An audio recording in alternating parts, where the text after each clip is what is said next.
안녕하세요. 부부 변호사 김병조입니다. 오늘은 상간녀 인적사항 조회하는 방법에 대해 알아보겠습니다. 상간녀의 인적사항을 알아내는 것이 왜 중요할까요? 소송에서 피고의 인적사항을 모르면 부정행위가 명백한 사건도 피고 특정이 되지 않아서 상간자 소송을 진행할 수가 없습니다. 사실 조회할 수 있는 기초 정보에 대해서 알아보겠습니다. 소장을 접수하고 피고의 인적사항을 조회하기 위한 정보는 이름과 휴대전화번호, 집주소, 계좌번호, 직장, 여권번호 등입니다. 보통은 이름과 휴대전화번호로 인적사항을 확인하고 있습니다. 그래서 부정행위가 발각되면 상간자가 바로 통신사 가입 해지 후 핸드폰 번호부터 바꾸는 경우도 있습니다. 그래도 6개월 이내에는 사용 시점을 특정해서 인적사항 조회가 가능합니다. 인적사항 조회하는 방법에 대해 알아보겠습니다. 피고의 인적사항은 보통 이름과 휴대전화번호로 통신사의 이름, 주민등록번호, 주소에 대한 사실조회 신청을 하고 있습니다. 보통 통신사 3사의 사실조회를 통해 인적사항 회신을 받은 다음 법원의 보정명령에 따라 피고의 주민등록 초본을 발급받고 초본상 주소지로 소장이 송달되게 됩니다.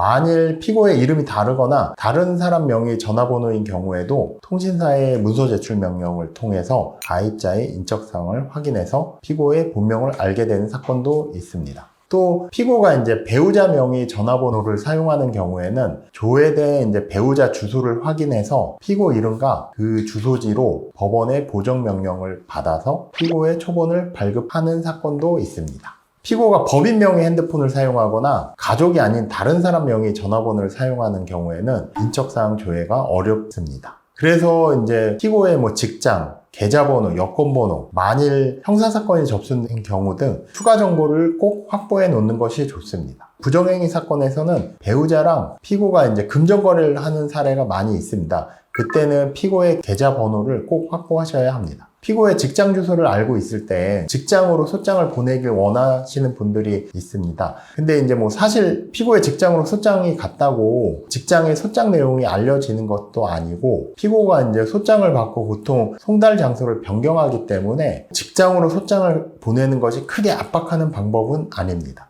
집으로 소장을 보냈는데 피고의 배우자가 알게 되어 피고의 가정에도 알려져서 피고가 더 곤란해지는 경우도 있습니다. 다만 원고 입장에서 피고의 배우자가 알게 되면 피고의 배우자가 원고 배우자를 상대로 상간자 소송을 제기하게 돼서 맞소송을 당하게 되니까 소장을 접수하고 피고에게 연락해서 배우자 모르게 소장을 받게 하는 사건도 있습니다. 핸드폰 번호를 바꾼 경우에는 어떻게 해야 할까요? 피고가 통신사 가입 해지를 하고 핸드폰 번호를 변경하는 경우에는 6개월 이내에 통신사에 인적사항 조회를 해야 합니다. 6개월이 지나면 통신사에서 해지한 가입자 정보를 회신하지 않고 있어서 피고에 대한 정보가 핸드폰 번호만 있는 경우에는 신속하게 소장 접수 후 인적사항을 조회하는 것이 좋습니다. 오늘은 상간녀 인적사항 조회하는 방법에 대해 알아보았습니다. 더 궁금하신 사항은 사무실로 전화 주시면 됩니다.